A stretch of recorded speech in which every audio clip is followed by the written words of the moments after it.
Welcome to देखो सीखो education और मैं हूं विपिन। आज हम आपके लिए जियोग्राफी का एक और बेहतरीन टॉपिक लेकर आए हैं, लेकिन वीडियो पे आगे चलने से पहले हमने जियोग्राफी के और भी टॉपिक्स कवर करे हुए हैं। अगर अभी तक आपने वो वीडियोस नहीं देखी हैं तो पहले उन वीडियोस को ज़रूर देख लें, जिनका लिंक आपको डिस्क्रिप्शन बॉक्स में मिल जाएगा। बात करते हैं नदियों की। नदियाँ पानी और पोषक तत्वों को पृथ्वी के चारों ओर के क्षेत्रों में ले जाती हैं। वे जल चक्र में एक महत्वपूर्ण भूमिका निभाती हैं। सतही जल के लिए जल निकासी चैनलों के रूप में कार्य करते हैं। नदियां पानी और पोषक तत्वों को पृथ्वी के चारों ओर के क्षेत्रों में ले जाती हैं। वे जल चक्र में एक महत्वपूर्ण भूमिका निभाती हैं। सतही जल के लिए जल निकासी चैनलों के रूप में कार्य करते हैं।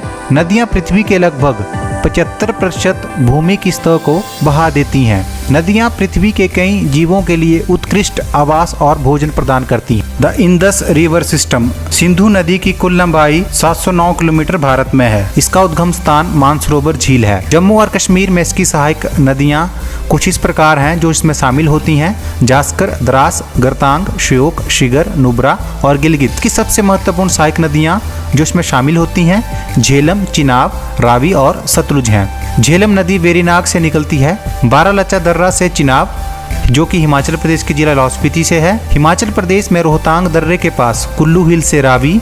हिमाचल प्रदेश में रोहतांग दर्रे के पास ब्यास और पश्चिमी तिब्बत राक्षसताल से सतलुज नदी निकलती है। तिब्बत के नारी खेरसन प्रांत में सतलुज ने एक असाधारण घाटी बनाई है, जिसकी तुलना हम ग्रैंड कैनियन घाटी से करते हैं, जो कि संयुक्त राज्य अमेरिका में स्थित है। भारत और पाकिस्तान के बीच 1960 में सिंधु जल संधि के अनुसार भारत सिंधु, झेलम और चिनाब नदियों के कुल निर्वाह का 20% पानी ही उपयोग में ला सकता है। गंगा नदी भारत की सबसे लंबी नदी, जिसकी कुल लंबाई 2525 किलोमीटर है। 1450 किलोमीटर उत्तराखंड और उत्तर प्रदेश में है। बिहार में 425 किलोमीटर और पश्चिमी बंगाल में 520 किलोमीटर है। गंगा नदी की धारा दो मुख्य नदियों भागीरथी और अलकनंदा से मिलकर बनी है, जो देवप्रयाग से मिलकर गंगा नदी बनाती हैं। देवप्रयाग में भागीरथी नदी से मिलने से पहले मंदाकिनी नदी रुद्रप्रयाग में अलकनंदा नदी से मिलती है। भागीरथी नदी गौमुख से निकलती है, अलकनंदा बद्रीनाथ से, मंदाकिनी केदारनाथ से, और ये तीनों की तीनों नदियाँ उत्तराखंड से निकलती हैं। बात करें यमुना नदी की तो दाहिने किनारे पर गंगा नदी की सबसे महत्वपूर्ण और सहायक नदी है। यह उत्तराखंड में यमुनोत्री ग्लेशियर से निकलती है। यह गंगा के समानांतर 800 किलोमीटर तक चलती है और प्रयागराज में मिलती है। गंगा नदी की महत्वपूर्ण सहायक नदियां चंबल नदी, बेतवा नदी और केन नदी है। गंगा नदी की अन्य सहायक नदियां घाघर, गंडक, कोसी, गोमती तथा दामोदर हैं। कोसी नदी को बिहार का शोक कहा जाता है, वहीं दामोदर नदी को बंगाल का शोक कहा जाता है। हुगली नदी कोलकाता से होकर बहने वाली गंगा की एक सहायक नदी है। ब्रह्मपुत्र नदी। ब्रह्मपुत्र नदी की कुल लंबाई 2900 किलोमीटर है। ब्रह्मपुत्र दुनिया में सबसे बड़ी नदी घाटियों में से एक है, जो मानसरोवर झील के पास कैलाश पर्वत श्रेणी के चमयुंगडुंग ग्लेशियर से शुरू होती है। तिब्बत में से तसंगपो कहा जाता है, जो भारतीय क्षेत्र यानी कि अरुणाचल प्रदेश में जब प्रवेश करती है तो इसे दिहांग नाम से जाना जाता है। ब्रह्मपुत्र की कुछ महत्वपूर्ण नदियां सुबानसिरी, कामेंग, धनसिरी, मानस, तीस्ता इत्यादि हैं। बांग्लादेश में ब्रह्मपुत्र को जमुना के नाम से जाना जाता है और गंगा नदी को पद्मा के नाम से जाना जाता है। गंगा और ब्रह्मपुत्र की संयुक्त धारा दुनिया के सबसे बड़े डेल्टा सुंदरबन बनाती है, जो कि 58,772 वर्ग किलोमीटर के क्षेत्र में आता है और इसका प्रमुख हिस्सा बांग्लादेश में है। असम में ब्रह्मपुत्र नदी पर दुनिया का सबसे बड़ा द्वीप यानी कि नदी द्वीप माजुली द्वीप है। भारत की प्रायद्वीपीय नदियाँ। ये नदियाँ अपने प्रभाव में मौसम के अनुकूल हैं, जबकि हिमालय की नदियाँ बारहमासी हैं। इन नदियों को दो भागों में बांटा जा सकता है: डेल्टा बनाने वाली नदियाँ या पूर्व में बहने वाली नदियाँ। बात करते हैं महानदी की तो इसकी कुल लंबाई 858 किलोमीटर है।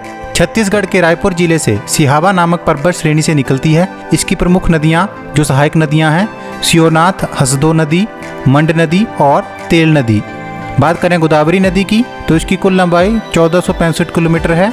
इस नदी को बृहद गंगा और दक्षिण गंगा नदी भी कहा जाता है। यह प्रायद्वीपीय भारत की सबसे लंबी नदी है।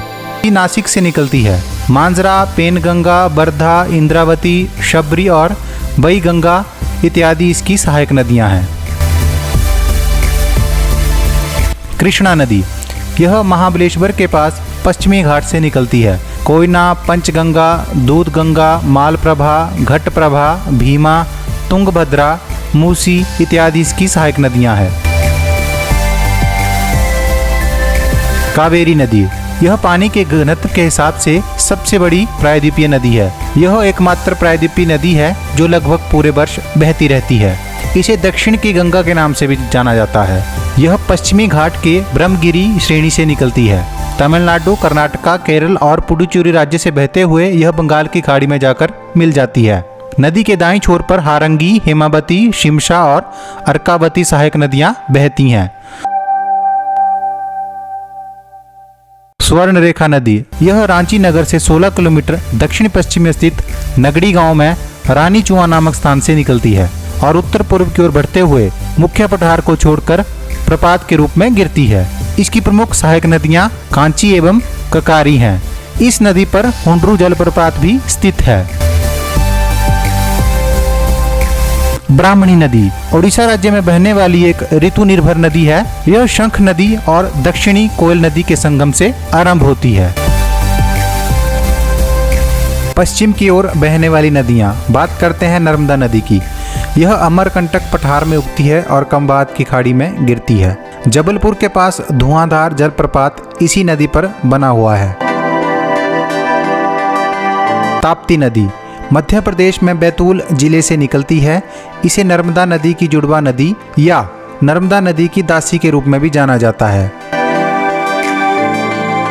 साबरमती नदी, राजस्थान की अरावली पहाड़ियों से निकलती है। माही नदी, यह नदी मध्य प्रदेश के विंध्याचल पर्वत से निकलती है। शरबती नदी, सह्याद्री की सबसे पश्चिम में बहने वाली एक नदी है।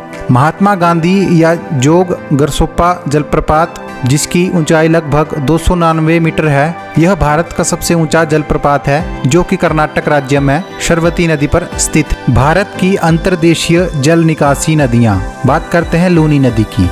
यह नदी अरावली पहाड़ियों से निकलती है। इसे नमक नदी भी कहा जाता है। यह अंत में कच्छ के रण में कहीं मैदान में जाकर खो जाती है। इस तरह के जल निकासी के लिए घग्गर नदी सबसे महत्वपूर्ण है। यह एक मौसमी धारा है जो हिमालय की निचली ढलान पर उगती है और हनुमानगढ़ के पास सूखी रेत में राजस्थान में कहीं खो जाती है। इसे वैदिक काल की पुरानी सरस्वती नदी भी कहा जाता है।